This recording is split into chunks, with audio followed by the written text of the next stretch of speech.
아시기 바랍니다. 그래서 그 성공의 사제를 비롯해서 유엔 종교 간 평화를 위해서 로마 카톨릭이 다 동조하는 세력인데 이 WCC의 초대 총장이 프리메이슨 33도입니다. 그리고 그 다음에 존 모터는 얼마 전 총장도 록펠러 후원으로 초대 총장이 됐는데 프리메이슨 조직이고 그 다음에 WCC는 결국 역대 총장들이 프리메이슨으로 이루어져서 사탄 지옥으로 가는 길로 인도하고 있다라는 것을 명심하시기 바랍니다. 그 다음에 세계 경제 위기에 대해서 좀 더 말씀드리면 신세계 질서 뉴월드 오더라는 이름 하에 모든 세계를 하나의 시스템으로 단일 정부로 만들고자 지금 나오고 있는데 거기에 주도 세력이 바로 미국의 록펠러 가문, 그 다음에 유럽의 로스차일드 가문이 그 세계 중앙은행을 통제하면서 그들의 손아귀에 이미 들어가 있습니다. 그걸 통제하면서 세계의 단일 정부를 추구했고 사탄의 전략, 적그리스도의 총체적인 그 공격을 지금 하고 있다. 근데 이러한 어떤 신세계 질서에 대해서 대부분의 세계 지도자들이 동조를 하고 있다는 것이 문제입니다.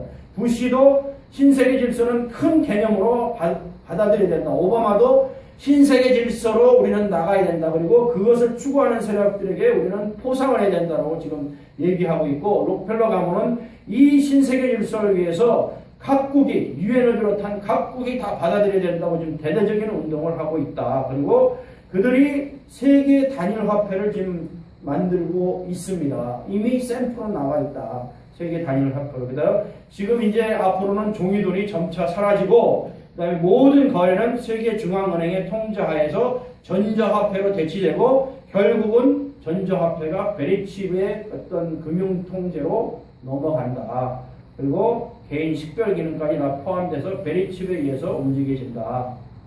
이것을 여러분들이 아시면 좋겠고 로스차일드 가문과 록펠러 가문에 대해서 좀 말씀드리면 그 250년 전부터 로스차일드 가문은 유럽을 지배하기 시작했습니다. 경제로. 그들을 자칭 유대인 사탄의 회라고 얘기하는데 이 로스차일드 가문이 프리메이슨의 핵심 세력입니다. 록펠러도 그 가문도 프리메이슨의 핵심 세력입니다. 그 세력들이 그의 상부 조직인 일루미나트들에 의해서 움직여지고 있는 것이고 그 영향을 또 로마 카톨릭이 예수회를 통해서 주고 있는 것이 현재의 상황입니다. 그래서 이 록펠러하고 로스차일드 가문이 1905년에 WTO 세계무역기구를 창설했습니다. 왜? 세계는 전부 무역으로 돈을 벌고 이루어져 있기 때문에 경제가 그것을 장악하면 세계를 장악할 수 있다고 생각해서 그들이 만든 조직이 WTO입니다. 근데 9.11 테러를 어디 했습니까? 세계무역기구 본부에 한 사람들도 그 사람들이 배후에 있는 것이죠. 왜? 그것을 통해서 세계를 통제할 수 있다고 생각하기 때문에 그러한 것도 음모를 만든 것입니다. 거대한 음모들이 세계에서 움직이고 있다. 그 다음에 세계 경제, 거대한 금융 쓰나미 이런 것들이 동시다발적으로 금융위기가 나오는 것도 바로 이 사람들의 배후에서 움직이고 있기 때문이다. 경제 환란의 위기, 국제금융가들의 치밀한 계획으로 이루어지고 있다. 그 다음에 여러분들이 중요하게 알아야 될 것이 뭐가 있냐면 로마 카톨릭의 예수회가 만든 시온 의정서라는 것이 있습니다. 시온 의정서는 이제서 비밀이 밝혀지고 있는 건데 수백 년 전부터 만들어진 이 시온 의정서 자칭 유대인이라고 하는 사람들이 전 세계를 어떻게 통치하고 지배할 것인가를 구체적으로 계획한 것이 시온 의정서입니다. 그 시온 의정서대로 지금 세계가 나가고 있다는 것이 이미 밝혀졌습니다. 그래서 시간이 되면 나중에 시온 의정서에 대해서 말씀을 드리고자 하는데 요한복음 5장 43절에 보면 거짓 메시아에 대한 내용이 나오면서 이 내용들이 계속 나옵니다. 이 사람들이 세계 정부를 시온 의정서에 따라서 진행하고 있다라는 것을 여러분이 아시면 좋겠습니다. 이 시온 의정서는 총 24장으로 되어 있는데 전 세계 경영 전략이고 국제 전략이고 단일 정부를 추구하는 그러한 세계를 움직이는 그런 조작의 문서다. 그래서 2000년대 전후반부터 지금까지 금융위기 조작한 것도 거기 시온 의정서에 쭉 나오고 19세기 로스차일드 가문을 움직여서 17개 은행을 장악하고 세계 은행 경제를 좌우하고 그 다음에 전쟁을 통해서 이 세계 경제를 좌우하는 것도 이들이다. 여러분들 2차 대전에서 히틀러가 유대인 600만 명을 왜 죽인지 아십니까?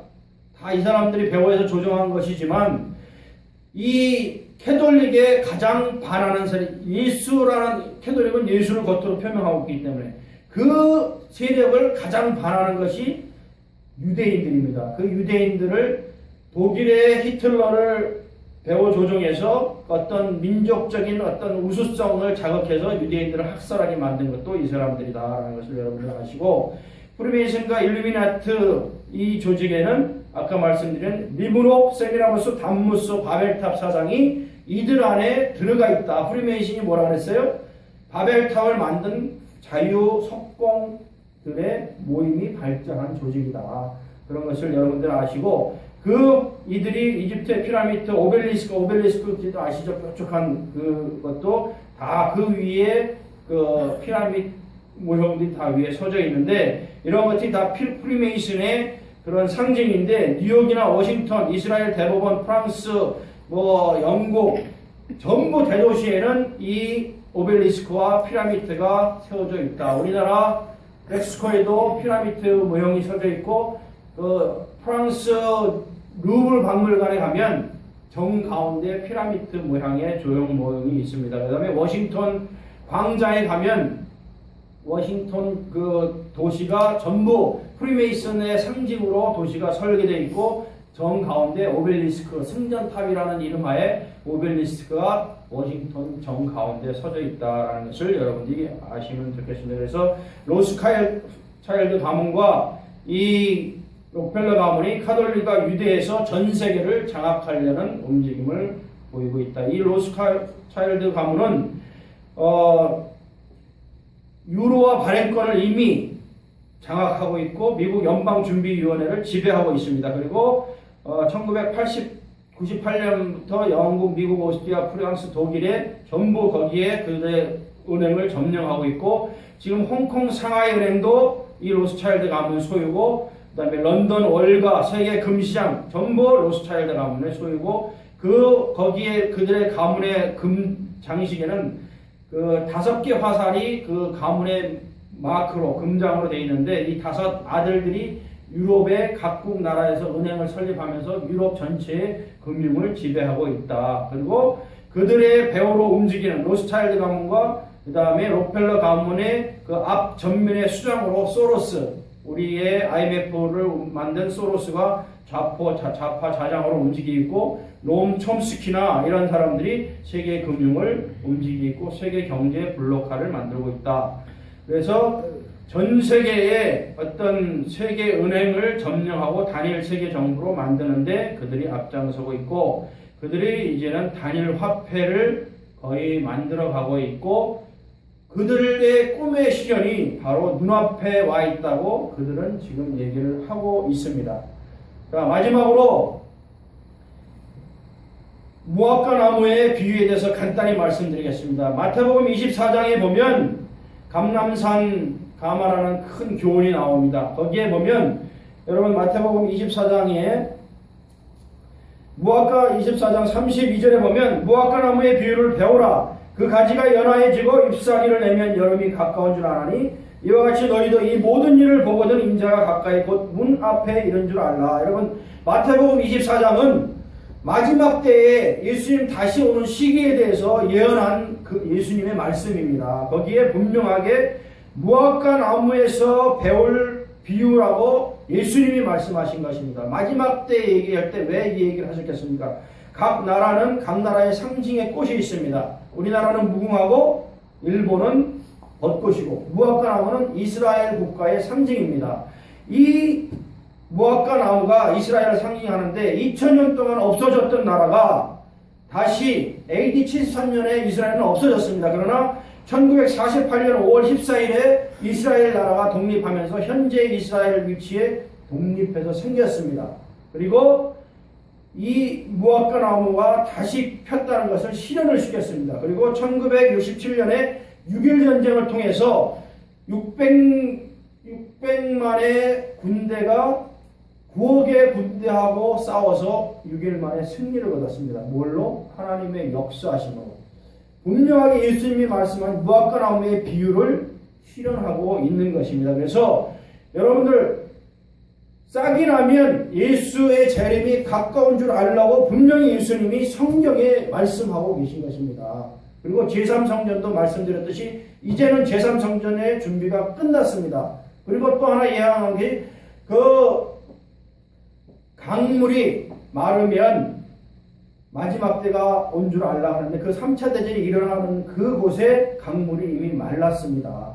모든 것이 이미 마지막 때를 향해서 가고 있는 그런 상황입니다. 그래서 이 마지막 때에 요한계시록이 열리는 완전히 실현되는 지금의 시대가 이 시대다. 요한계시록이 실현되는 시대다라는 것을 아시고 우리 세대가 가기 전에 30년이 가기 전에 이것은 이루어진다. 그리고 우리는 마태복음 여기 예수님이 24장 다음에 25장에 바로 말씀하신 것이 바로 열처녀의 비유입니다. 열처녀의 비유는 뭐냐면 기름 준비해서 기다려라. 천국에 들어갈 수 있도록 준비해라. 우리가 이제는 기름 준비하고 들어갈 준비를 해야 된다. 제가 말씀드렸듯이 오후 1시도 오후고 오후 3시도 오후고 6시도 11시도 오후지만 지금은 데이빗 오어 박사는 뭐라 하냐면 자정을 향한 1분 전이다. 오후 1시 2시가 아니라 1분 전 자정이다 라는 것을 말씀하고 있습니다. 그래서 마지막 때 중에 마지막이고 여기 마태복음 25장의 열처녀 비유에 신랑이 온 이후에 바로 문이 닫혔다고 나와 있습니다.